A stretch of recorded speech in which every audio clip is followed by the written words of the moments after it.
I saw the other day, and I see Jane from National Women's Political Caucus of Virginia. Shout out to Jane, yay. And I'll give you a little bit of the background about how and why this organization came to be. First and foremost, I am a lobbyist at the federal level and now also at the state level. And one of the main pieces of legislation I lobbied for from 2013 and am still working on was removing the ratification deadline from the Equal Rights Amendment. So I worked with folks in Nevada when Nevada ratified, and I worked with people in Illinois. I'm originally from Illinois when Illinois ratified. And when the opportunity came to address the National Women's Political Caucus at their convention in 2019, I agreed to go and represent Virginia. And so when I got there and I looked at their convention and I listened to what people were saying about the Equal Rights Amendment, and there were so many states that were voting members that weren't ratified, like Missouri and Arizona, I thought, you know what? Virginia, we are going to ratify, and I want the next convention or whatever they want to call this thing.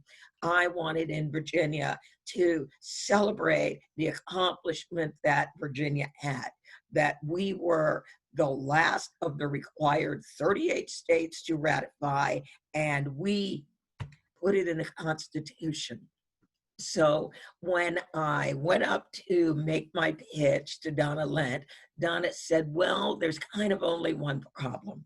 And she said, Virginia doesn't have a state caucus. I was like, well, okay, what do we need to do to start one? She said, oh, you don't understand. It's kind of a complicated process. We have states that have been working on this for years and still haven't achieved it. Okay, great. What is the process? What is it that we are not going to be able to achieve? And she said, well, you're going to need to have 30 dues paying members.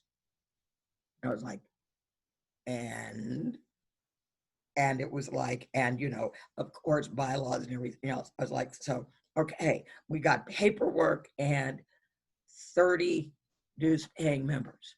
I was like, okay. I was like, fine, done. We're going to be a caucus this year. And she was like, you know, she's like, nobody ever did it that way. I was like, well, okay. Nobody else was Virginia. So that is why Virginia has a National Women's Political Caucus. Number one, I wanted the rest of the women in that organization to recognize Virginia for what Virginia had done. With the legislature that we had, and our new improved legislature, we had done a lot of work. The other thing was, I wanted Virginia to have an organization that from the beginning was multi-racial, multi-age, and was multi-everything that makes up current modern day society. That we didn't do a slow transition from something, that we bolted out of the gate with people who looked like Virginia, and that we were going to be the group that would build power. And I thought the other thing is, one of our goals is we want to make certain that we elect women. And that's great, but there's a lot of work to electing women, men, it doesn't matter. You don't just fall into elected office. There's a lot of work that happens on the back end with campaigning. There's a lot of work that happens with data. And I realized from the work that I do literally every day of my life, I win elections in voter suppression states or states where generally our history is we lose elections. I come in and win. And people are like, what on earth did you do? I employed technology. I employed strategies that lead to wins. And I thought, I want to make sure we have an organization in Virginia that is a multi-partisan, bipartisan, whatever you want to call it, organization, that when we talk, legislators stop and listen, because they know if we say, we are not liking the way you're voting, we're going to have to get somebody else, that we mean it, and they better straighten up and fly right. So this is the organization that I envisioned, an organization that is immediately spread out throughout all of Virginia, that recognizes Virginia is Nova, it is Northern Virginia, but it is also Rova, my little term for the rest of Virginia. And together, these two pieces make up the whole of Virginia. So that was my idea behind starting a new organization. I know people were going, all right, what this state needs is another organization. Yes, this state needed another organization that was going to be led by women, dedicated to building power for all women in Virginia. Or actually, we are multiracial, we have men, we are multi-sex, we are Virginia.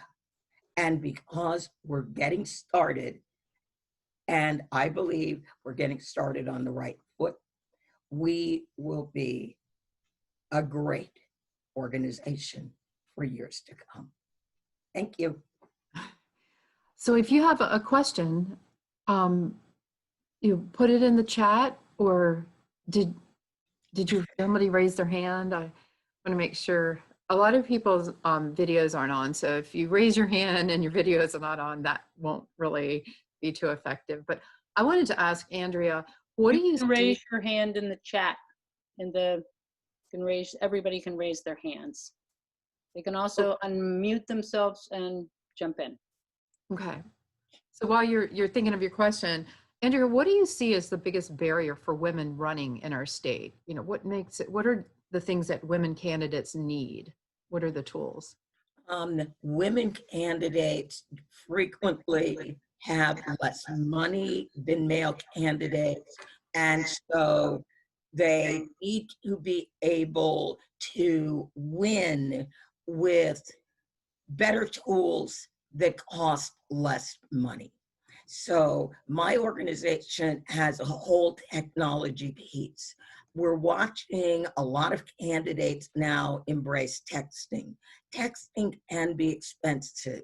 Hustle wants 10 cents a text. Others want for Spoke, which is sort of impossible to install, but can work, is a penny a text. We have a simple-minded tool that works great, that's a penny a text. So women, we are going to need to use imaginative tools to make up for what might not be equal if we are campaigning against, and I'm going to say an incumbent, not just a male legislator, an incumbent.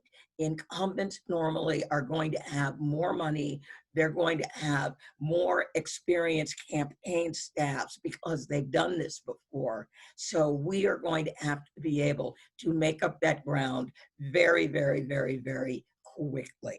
And that's one of the other things that I'm looking for us to be able to do at National Women's Political Caucus, be able to train people to run the van, be administrators on the texting tools, and do everything that's needed. So often when women run for office, they contact me and they want me to talk to campaign staff, and it's really, really early.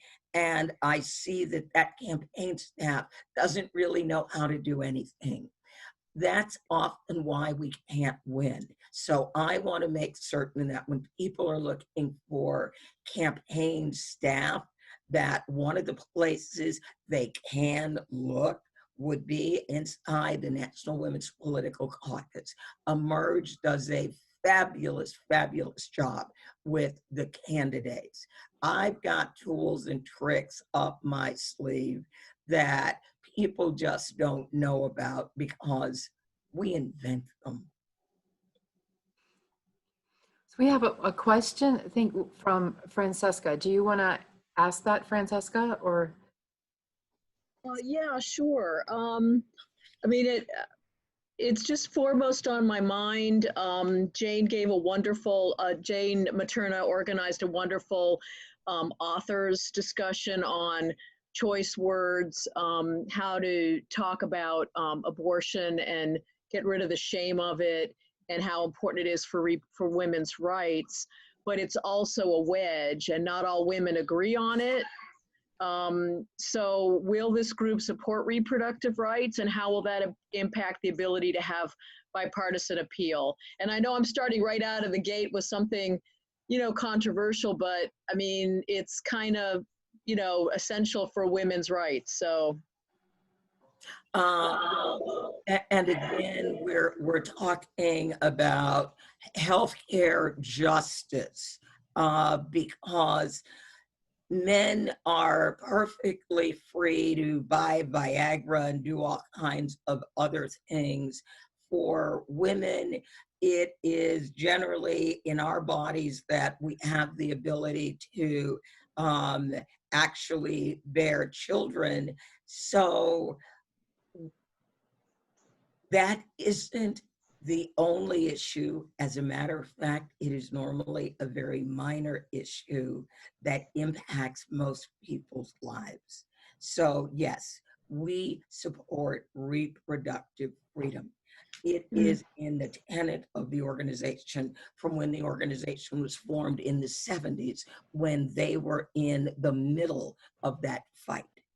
One of the things we need to be able to do, I believe, is make our stand and then remind women there's kind of more to us than our uterus. I mean, we are not just walking uteruses and there's absolutely nothing else. We are dedicated to supporting and empowering the whole woman, not one little piece. Francesca, in the comments, I just put that second part of it, and at the end it does say, furthermore, NWPC Virginia is dedicated to ensuring reproductive freedom. Yes. And, yes. As to being, reaching out to other parties, who with other ideologies, we want to be a group that is welcoming to anyone from any party that wants to be here. And if someone may not want to be here today, we need to leave the door open so that they could maybe be here a year from now or 2 years from now. And I think, Andrea, Miller, you can help me on this, but looking back at when the organization was formed, National Women's Political Caucus was formed like in the really early 70s. Right.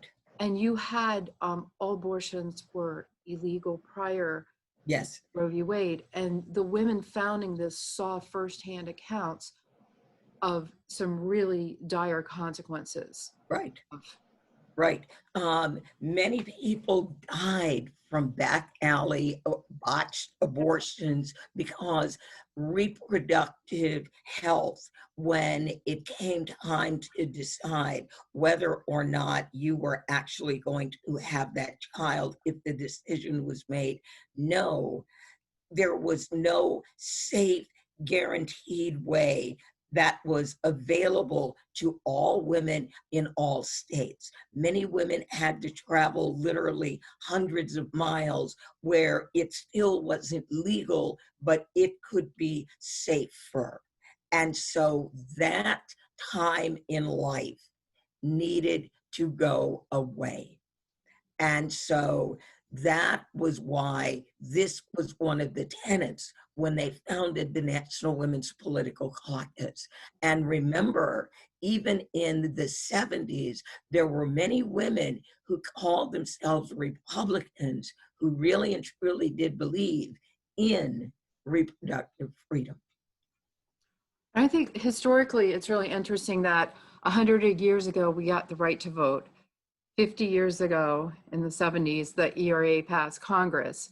And then here we are 50 years later, starting the NWPC in Virginia, the year it ratified the Equal Rights Amendment. So you Right. had those connections of the women getting the right to vote written, and then Alice Paul to the struggle for the ERA, which Right. kind of led to the NWPC, that group of women that formed it. Andrea, some of the founders being. One of the things I was going to say is I worked very hard on the fight for the Equal Rights Amendment, and we are not done because we have not gotten the Senate to agree to remove the ratification deadline. Again, as women, we have to be able to take a stand and say reproductive freedom, yes, that is part of who we are. Like as a Black woman, voting rights and racial equality is part of who I am. But I am not limited to that. It is part, not the whole. So when we fought for the Equal Rights Amendment, we were fighting for full financial equality. We were fighting for the right to be treated as equals in the workplace, as renters, in everywhere that we went as women, not simply to be looked at as uteruses. That is the Equal Rights Amendment's fight. The Equal Rights Amendment is not, was not, has never been a bill about abortions. It is about our financial and right to achieve. We already can achieve pregnancy. We don't need any bills for that. This is about everything else in our life that has been denied. Julia, a quick question. Yeah, and a comment, because I'm participating in your second evening here. Yeah. Hello. Hi, how are you? Yes. I'm a very close friend of Eileen Davis's. Yes. And I have lived in Ohio for the past 10 years, but now I live here in Midlothian. So I'm looking for my re-entry point. Yes. I'm a Sorensen graduate, Minority Political Leadership Institute, blah, blah, blah. Yes.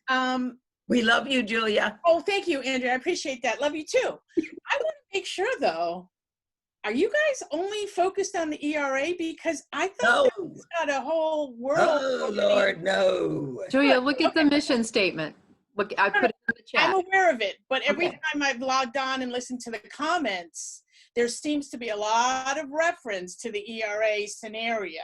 And so I'm trying to clarify, is this The ERA was a huge success for us in Virginia. So Bravo. we are still Yes. basking in the light of that success. I think Fantastic. the confusion may be how, The well, time. that's because a lot of us in this group that are founding members of the National Women's Political Caucus met through networking as we worked for the ERA. Let's see, on this call, pretty much raise your hand if you didn't know me before we were involved with the ERA. It's Jane, it's Johanna, it's Charlotte, Andrea, Holly Hazard, Tammy, Sarah Calhoun. there. But So, and I'd love to jump in here and mention something, and that is that Andrea said that she was just very inspired by that whole thing and the whole concept of being able to have the conference, and that kind of got her going for that. Okay, so, and then as to abortion, I have to tell you that I don't know what Virginia's situation is, but in Ohio, the challenge was closing so many that you would be traveling 500 miles for the procedure.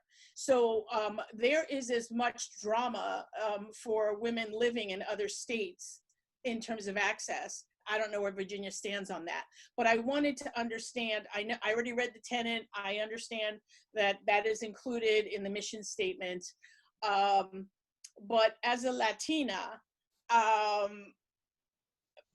sort of appointed to the very first Latino Advisory Commission by then Governor Warner, one of the challenges was finding that, in fact, even the state of Virginia's DNC wasn't as supportive of minority,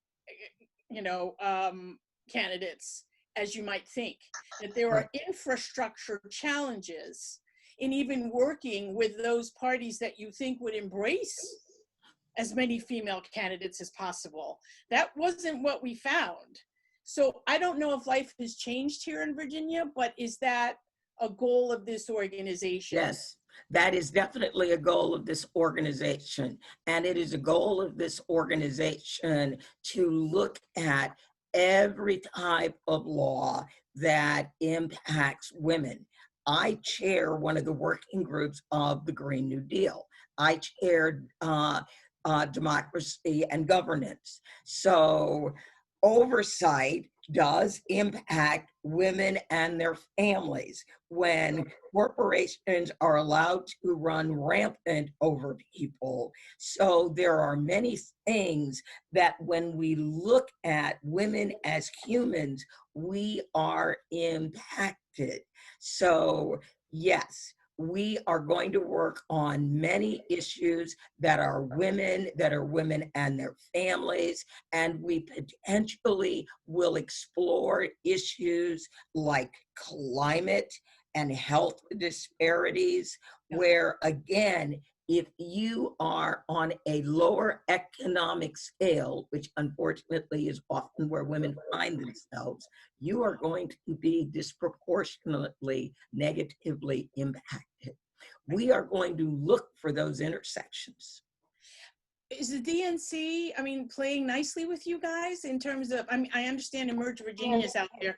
Sorensen taught me how to be a candidate too. But again, if the state of Virginia's remember, we are parties, multi-partisan, so we are not necessarily tied to what the DNC is or that's is. what I just said. Both parties make it very difficult.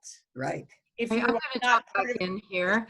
I'm going to see like the fact of it being multi-partisan is such a big advantage because you may live in an area where you feel like you are not represented by your leadership, and the only way to have, and we're in rural Virginia, the only way to have some issues, women's issues especially, brought up consistently year after year are to be able to network with people across the state, no matter who's in charge.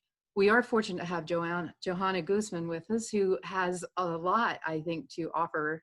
So I'd like to hear from you, and I would give you a better introduction, but I'd rather just hear from you. Thank you, Holly. Hi, everyone. My name is Johanna Guzman. Andrea, it was great to hear so many inspiring things. So I'm just really going to build off of what you talked about. I am myself an Emerge alum, so I definitely agree that they set up their candidates very well to being connected. And, I definitely have a passion for getting more women elected, particularly women of color. I think in this moment right now, that is one of the best solutions to the problems at hand.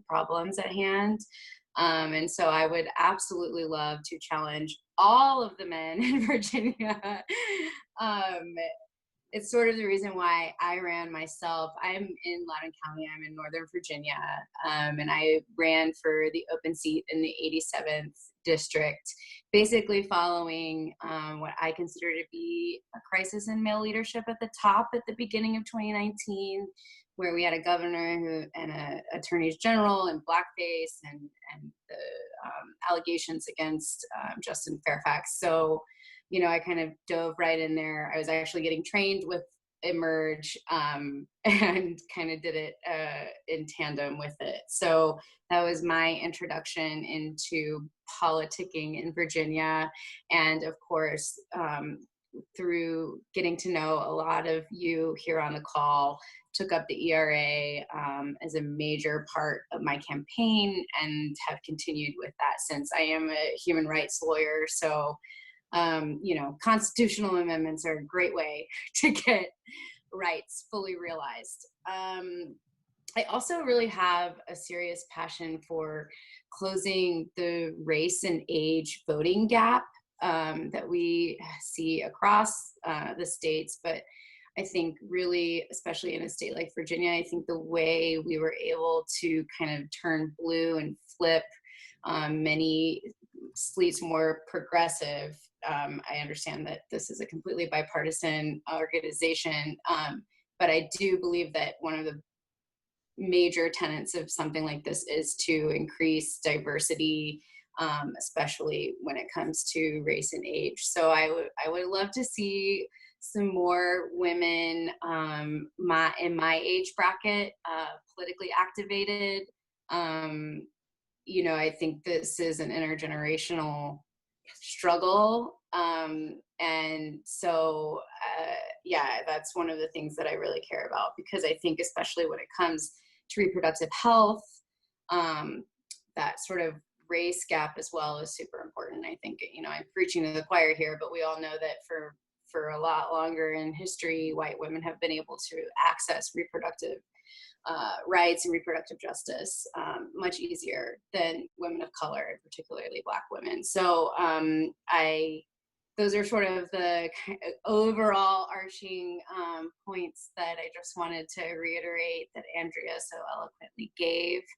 And yeah, I want to lend whatever I can to the movement, and I'm happy to answer any questions. If you have questions, you can put those in the chat. Stair, would you bring up the slide with the organization and the committees? And the reason I want to bring that up is because if you see yourself in one of these areas, one of these committees as we're talking, and I think this will, Julia, maybe help you see the breadth of the organization as well. And then Yvonne, after we do this, I'd like to hear from you. And we're getting some geographic diversity in here too. So with the people that I want to make sure we hear from tonight, that we hear from different areas of Virginia.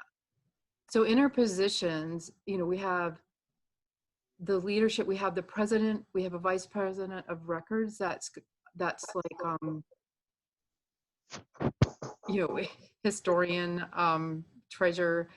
No, I'm sorry. The treasurer is the finance committee, memberships, endorsement, and developments. And records include secretary. Thank you. Jane, would you speak to that? Keep going. So VP Well, do. VP of records, in another organization, you might see the secretary who takes minutes at board meetings and at important business meetings, but also keeps track of all of the organizational records. And so that's that position. Right now, Katie's handling that, but I don't think she's on tonight. But, we are certainly in our place as a temporary officer until we actually elect the first fully elected slate of officers. Thank you, Jane. And I'm part of the nominating committee myself. Carol Matawar is our chair. We have Yvonne's on the call, and Andrea Weber in Richmond. So we've got, from there, we've got, and Stair Calhoun on the call. We've got Northern Virginia, Shenandoah Valley, Tidewater, Richmond, Northern Virginia. And I have got to learn Northern Virginia that there's Fairfax, Manassas, Loudoun County, Prince William, that just like you all think of, there's the ROVA has all these places. Nova has all these places too. You're not just, it's just not that simple. And then we've got regional representatives, and in Southwest Virginia, I know Lori Buchwald, who regrettably could not be with us tonight, is a real wonderful connection for us to have in Southwest Virginia, and then Central Virginia, Tidewater. So we're going to have 4 leadership positions from the areas. And I love that Jane was here to speak to the finance. As a follow-up, we're going to send out a description with all of these positions on them and better descriptions. And what I'm finding as a nominating committee person is that I'm needing to talk to people who can tell me what they want in these positions. Like in the policy committee, do we want somebody that can write policy? Do we want somebody that you know, I mean, all of those positions need to be filled within the committee. You know, are you looking at policies that exist? Are you trying to push new policies? And so those are questions that as we form this organization, that if you're on a committee, you might help focus, or you might have a unique aspect to bring. The membership committee, one thing we are looking for in that leadership position is someone who will embrace diversity. And we want that to be a key aspect of our membership committee, and also someone in the membership chair that could bring that to the committee. Let's go ahead and hear from Yvonne. She's on our nominating committee as well.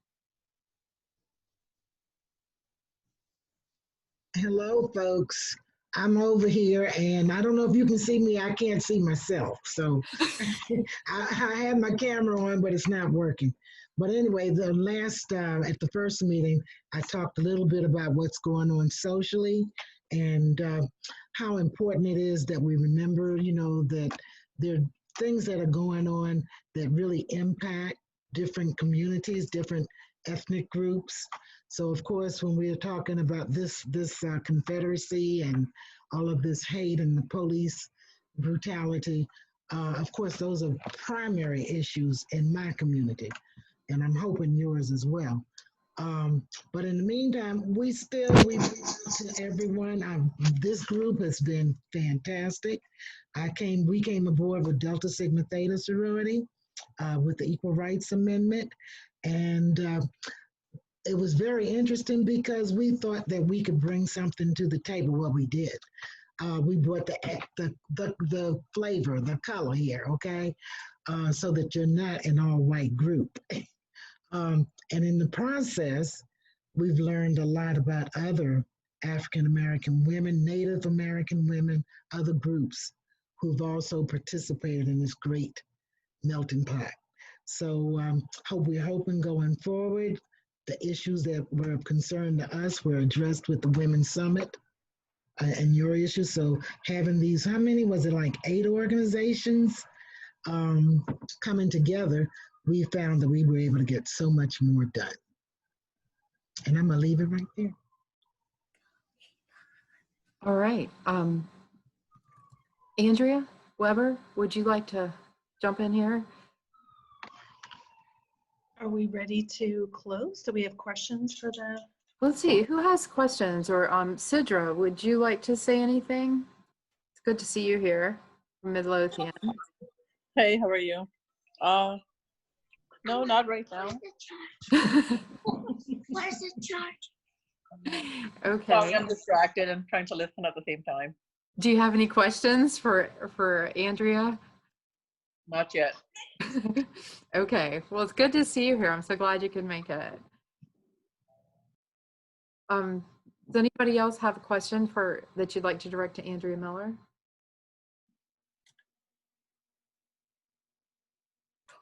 Well, I have a comment. I get really excited when I see young people who do not have gray hair looking at the possibility of taking on leadership. Hint, hint to all young people without gray hair. This is Julia, and I don't mean to be blunt, but I want to clarify or understand where Virginia is at this moment in time regarding my Hispanic community. When I was here 10 years ago at the top of my political game, the only conversation that included us was about your status. Have we sort of evolved now to incorporate sort of a broader view that Hispanics care about education, and that, you know, we care about security, that we care about police brutality? Or if I step up as your Puerto Rican, is it always going to be let's ask Julia what she thinks about immigration? Because that would be exhausting, and I'm really trying to get the pulse of the organization so that I know I'm a good fit for you guys. Anybody? Julia, this is Yvonne. I'm going to come on here and make a clarification, or try to help you with that one. I guess being an African American female, that, we were sort of like in the same position, or felt that, that. But one thing about what I found working with this group is that we were also open. I see something that says start my video, and I keep pushing it, but it's not coming on. But we need more. I'm also on the African American Advisory Board for the state, and I know the Hispanic Advisory Board is one of, for you as well as a women's advisory board. So they're trying really not to leave anyone out. One thing that I can tell you is that now there's a feeling in the state, in the Commonwealth of Virginia, of acceptance more than it's ever been before. We've been included. We're trying to be more inclusive and diverse. Yeah, there are times when I'm sure people will ask you questions and you'll go, why are you asking me that? But that's okay. Because they're learning and you make friends, believe it or not. Absolutely. As long as it's not 99% of the time. Well, okay, I will give you a challenge then, Julia. Okay. That's one reason we want from all across. And if I only invited the 5 people I mostly see from Shenandoah County to join this organization, they would be white women about my age, because that's the makeup of our community. And that's why I enjoy reaching out to other areas. So if you can make a point to help broaden the membership by reaching out to anyone else that you feel like would, and what Yvonne and I have come to see is like, you're ultimately an individual with us first. We are not like, because I made the mistake of defining you by your organizations you belong to. And you're no more defined by that. You're an individual first. And I think that's what's really nice, that we can represent other groups, but we're coming as individuals. And if we only have one person representing a whole ethnic group, then we're failing as an organization. Right. That's right. That's sort of where I was going, because I have to be honest. I mean, I'm from poverty. I'm from the South Bronx, so I'm passing. But you asked me to step out and tell that story on behalf of the broader spectrum of women, even in the Appalachia region, who are, white, but struggling just like I did. I'm your person. So that was my point. I don't want to just be tagged for the immigration conversation, but that I would just happen to be another minority who can relate to every single person who has been in the lower economic status category. I'm also a victim of rape. So for me, trauma-informed education, I did a TEDx talk about my experience, blowing it out of the water, because I want to destigmatize PTSD. And I want to be more cognizant of how this pandemic is affecting our children. So I just wanted to feel like the organization would embrace me for all of that, rather than just the age that comes with my name. And Julia, we want all of you. It may be this weird, unique way that I look at the world, but I see people as what they want to present first, not so much, oh, she's Latino, Hispanic. Didn't really notice that until you brought it up. And I was like, know, oh, that's right. Oh, okay. That's the point. I want to change stereotypes about who we are. I have money. I live in Midlothian. Who knew? And I'm Puerto Rican. Half of them would say get her out, but they haven't figured it out yet. So I want to tell that story. Really, our challenge is that we want to bring in diversity. We need to work together. And as we bring in different groups and different people, to let our differences not become the other, because we're not all going to be thinking alike, but there's a commonality with women's issues. We all relate to each other as women, And I think one thing about that is the way women have to work. There are two people on this that we're going to be here tonight that can't be, and it's because of family issues that came up. That's just the nature of being women.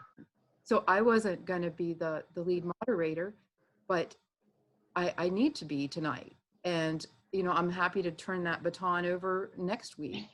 You know, so it's just, you know, it takes a lot of people because we can't do it all the time. You know, you need a team for people to hear, you know, our issues. You know, Andrea Weber, please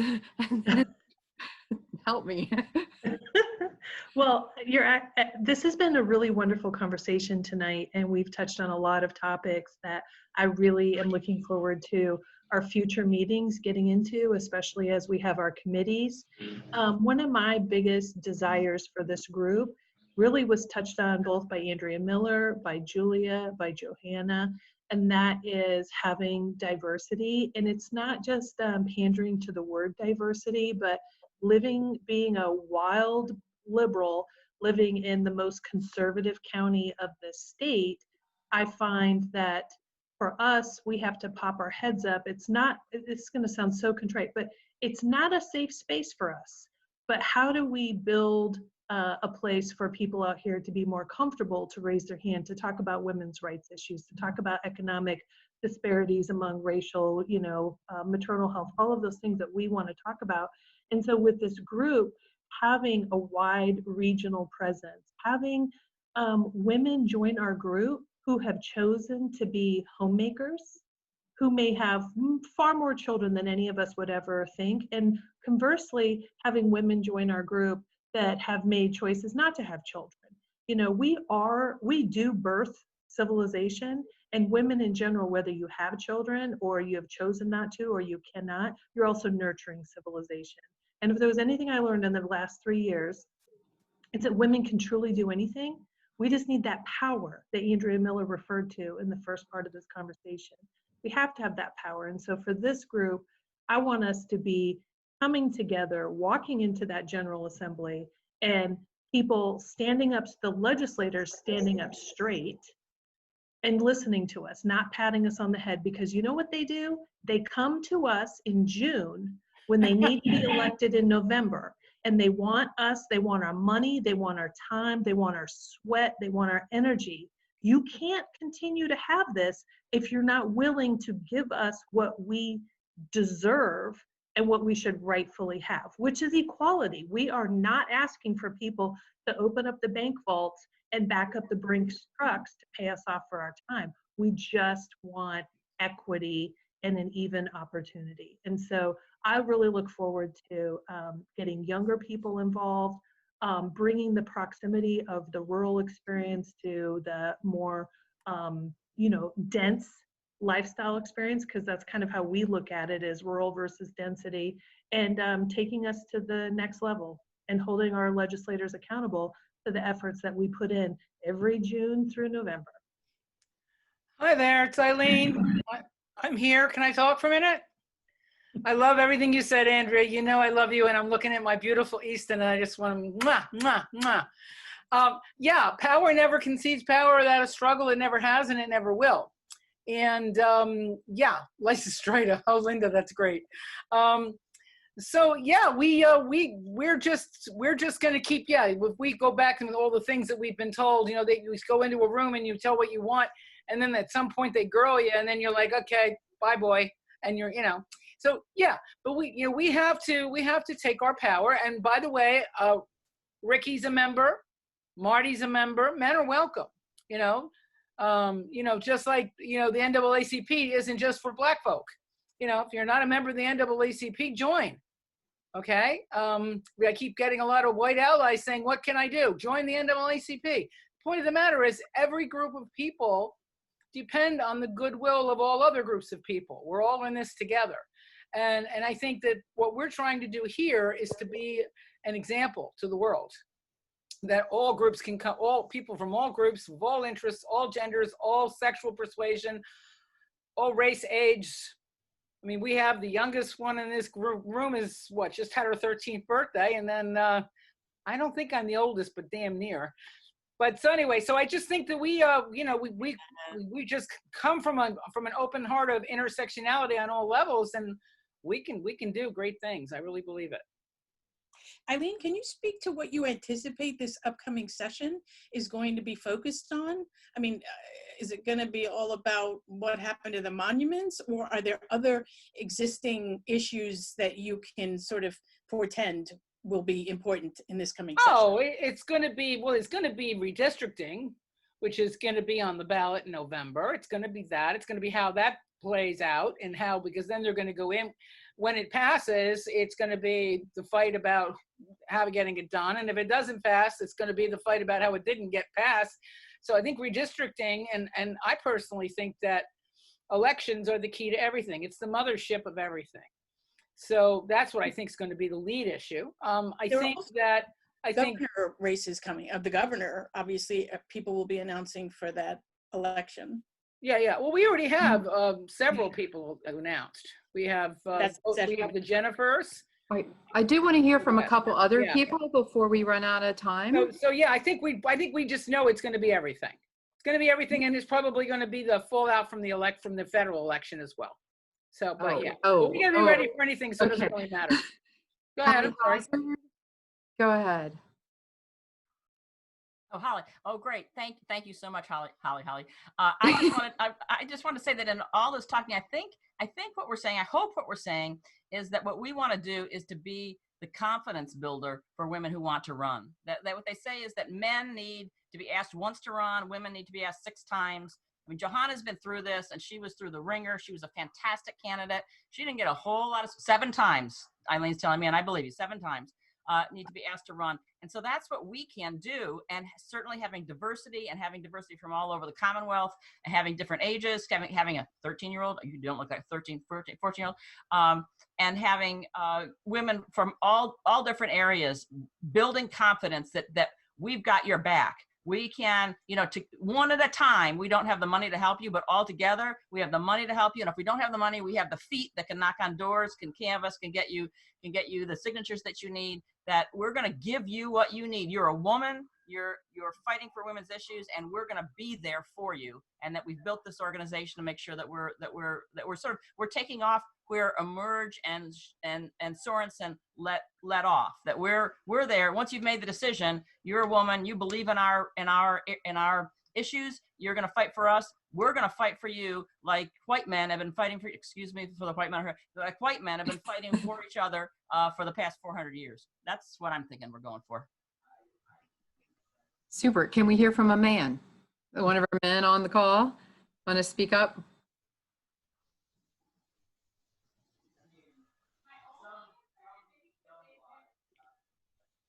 Is that Rick or me? I finally found my button.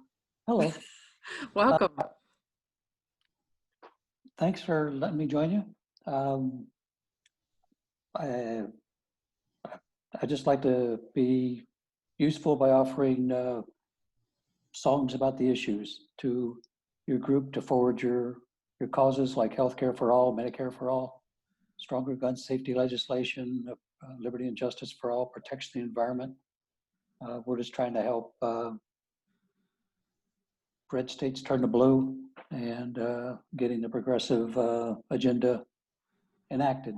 And so keep in mind, you're going to have to get some multi-partisan songs for us, Rich. Well, no, they're get out the vote songs. I mean, everybody's for liberty and justice. They should be for stronger gun safety legislation. They should want to protect the environment. But when you look, we yes, yeah, and that's what I found with my limited political experience.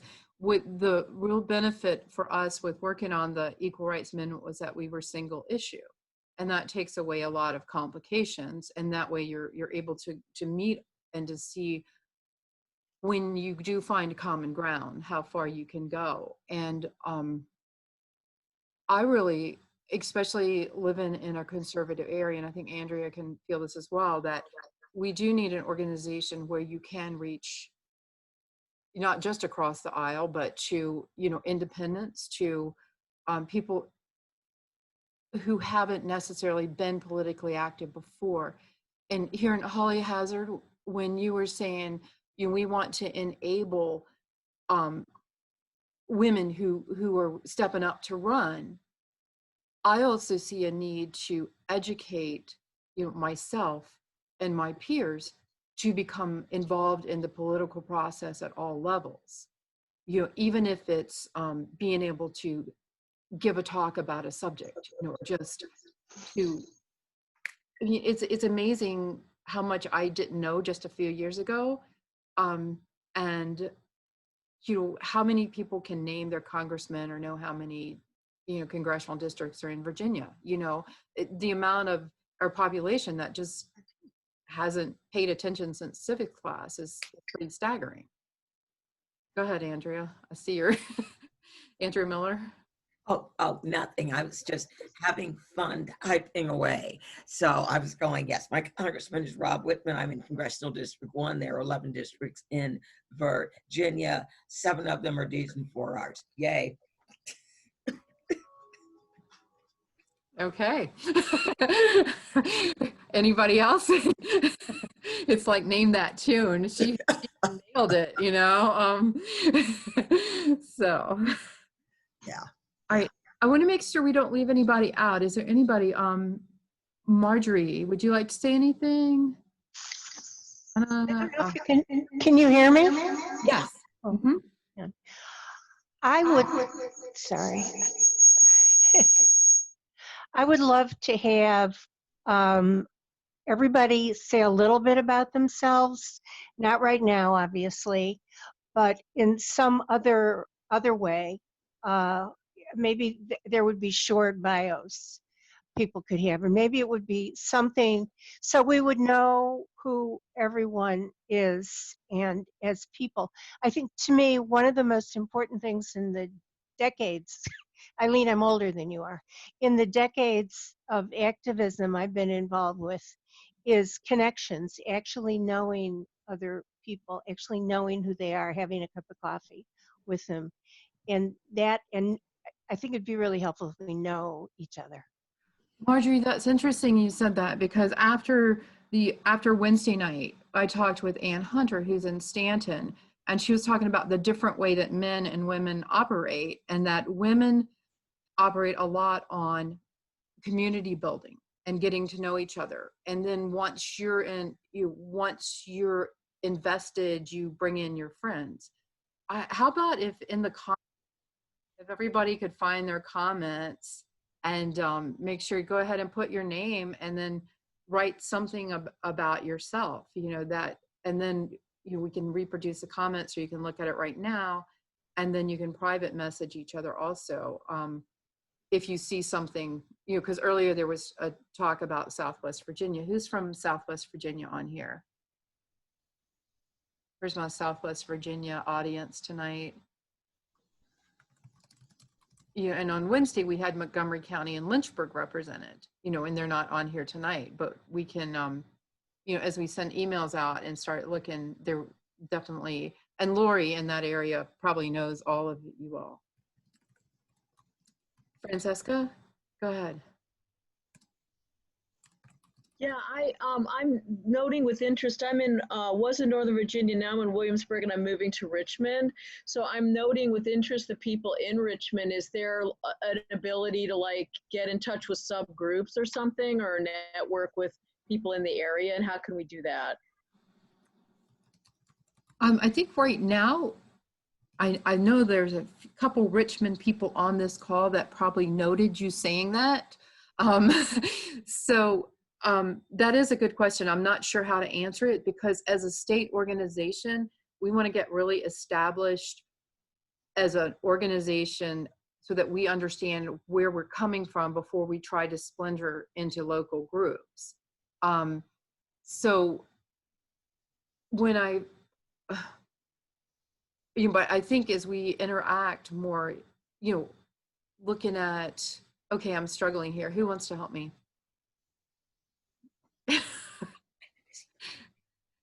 Well, I think we're working on standing up the state organization, and then once we get through electing our board and getting a few of our state meetings established, then we can look at setting up our regional committees, who will then be able to bring together and more like well, they're just regional committees, more local people there. Is that about right, Holly? Yeah. We're going to focus on standing up the state group. Charlotte, go ahead. I would suggest for getting to know each other, we can now even do it by Zoom. You could have a literal get to know you meeting where we have an icebreaker, like 2 truths and a lie or something, to learn more personally about the people, and bring your own drink. So that might be a way to connect people from around the state. That's a good suggestion. Originally on Wednesday, we were going to try to do breakout chat rooms, and then we had a technological meltdown, so that didn't work. If you want to join the National Women's Political Caucus, we're going to be sending out information on how to do that. It's a national organization. There's national dues, there's local dues, there's scholarship for partial. So there's a lot of information that we can send out. A couple Richmond people on this call that probably noted you saying that. So that is a good question. I'm not sure how to answer it, because as a state organization, we want to get really established as an organization so that we understand where we're coming from before we try to splinter into local groups. So when but I think as we interact more, looking at, okay, I'm struggling here. Who wants to help me?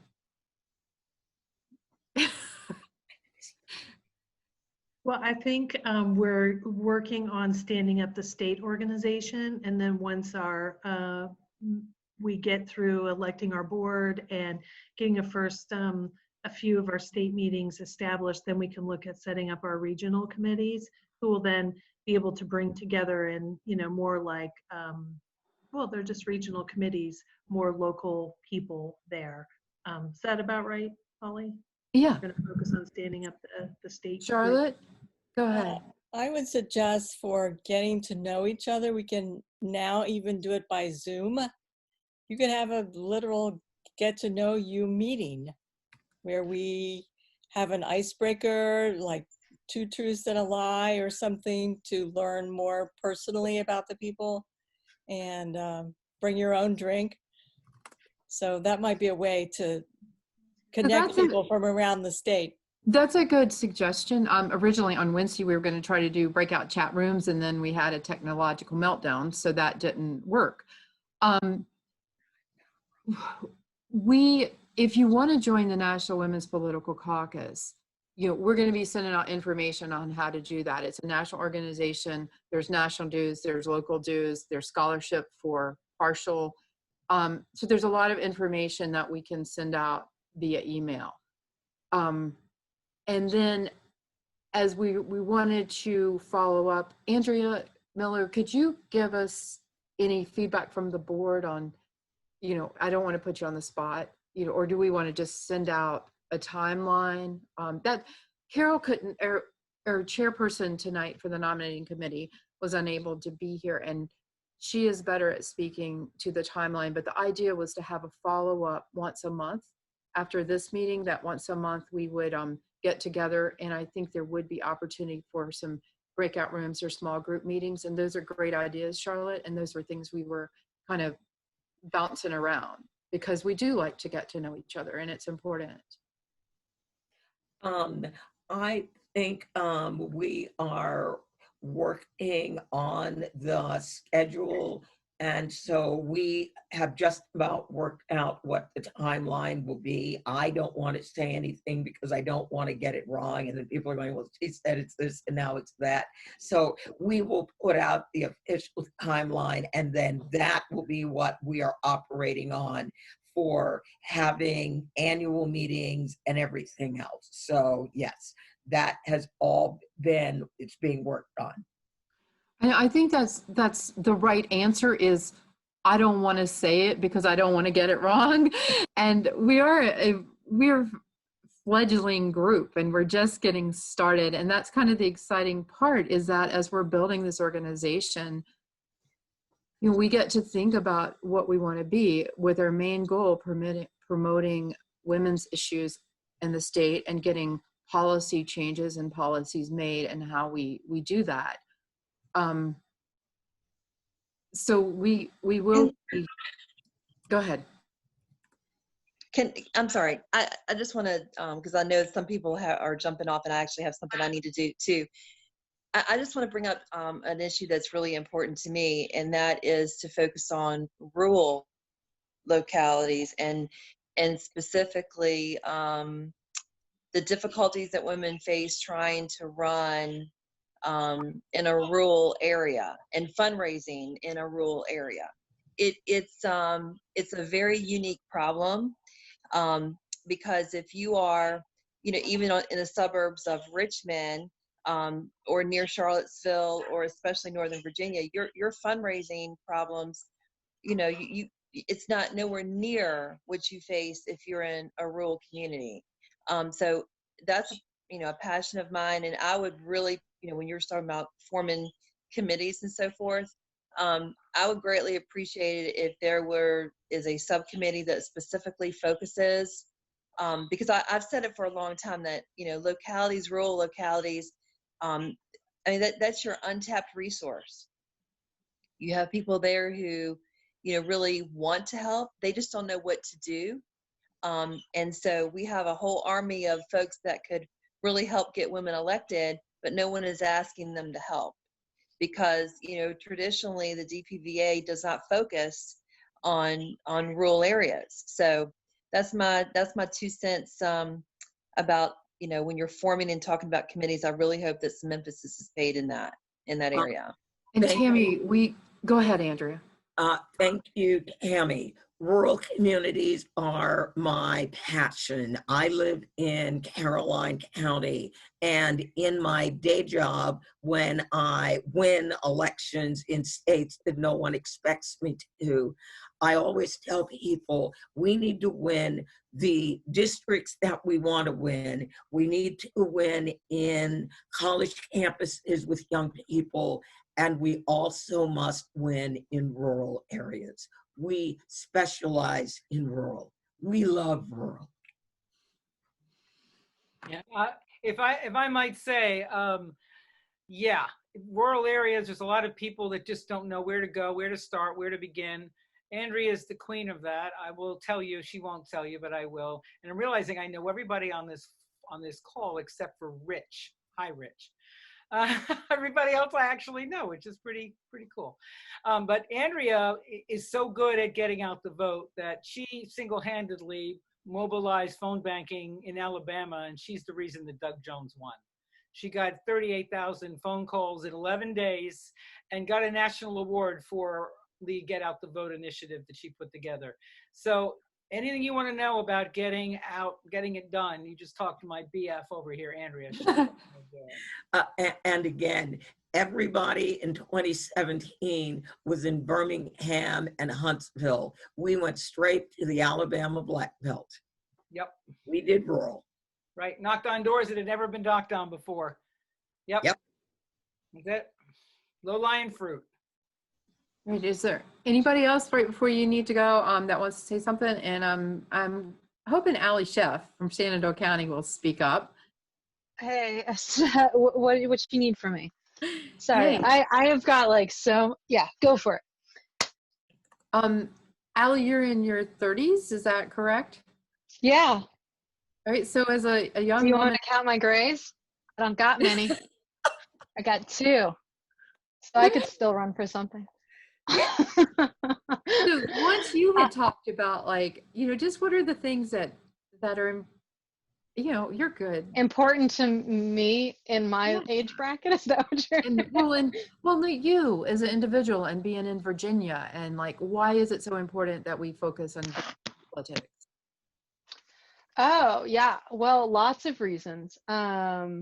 I did grow up here, and I've spent a lot of time traveling, and most of my time is spent in DC, to be very honest and blunt about things.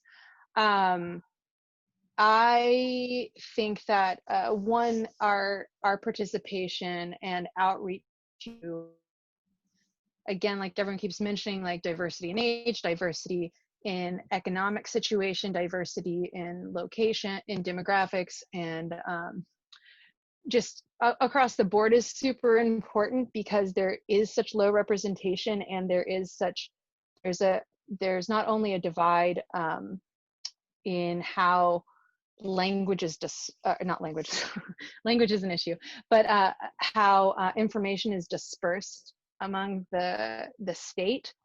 But so like anybody that's able to like reach out to one another, it's super important. And I think for like me, I think the generation below me and some generations ahead of me had potentially a more awareness into the importance of local government. And I'm kind of like just slowly getting there. I've always been very focused, like boots on the ground, kind of physically there, but not looking into the politics and the systems that have been put in place that need to kind of be reestablished and restructured. Currently, my biggest push is, well, I don't know if people saw the news on transgender rights stuff with Trump, so I'm a little agitated by that right now. And then also reallocating funding is like a big thing that I feel like Virginia needs to start pushing towards. And also I have a lot of friends that are immigrants all over the place. And I feel like the other thing that Virginia has a lot of immigrants, a lot. And I think that there's a lack of, because of so much work happening, unless you have a child, a lot of news and important government stuff that's going to affect you is missed because you might not have a translator, or you're just working. And like, that's another thing that I feel like what's really important about this group is that as women and having like a variety of feeling of being an outsider, we have this opportunity to look, to relate to multiples of people feeling like they're not having a voice, and looking at ways that we can connect and offer up the stage for different groups that are often not represented to have an opportunity to bring forth what they would also like to see change and help them. Tell everybody, in case you don't know, when you're recruiting people and talking about this organization, I think it's really on the heels of that Mrs. America documentary, that the National Women's Political Caucus was founded by Shirley Chisholm and Bella Abzug all those years ago. So here we are, picking up that mantle all these years later in Virginia and running with it, and it's just that part of that whole, yeah, exactly. It's a part of a really long game story that I think a lot of people are going to want to be a part of. Okay, super. I am good with that being the ending place.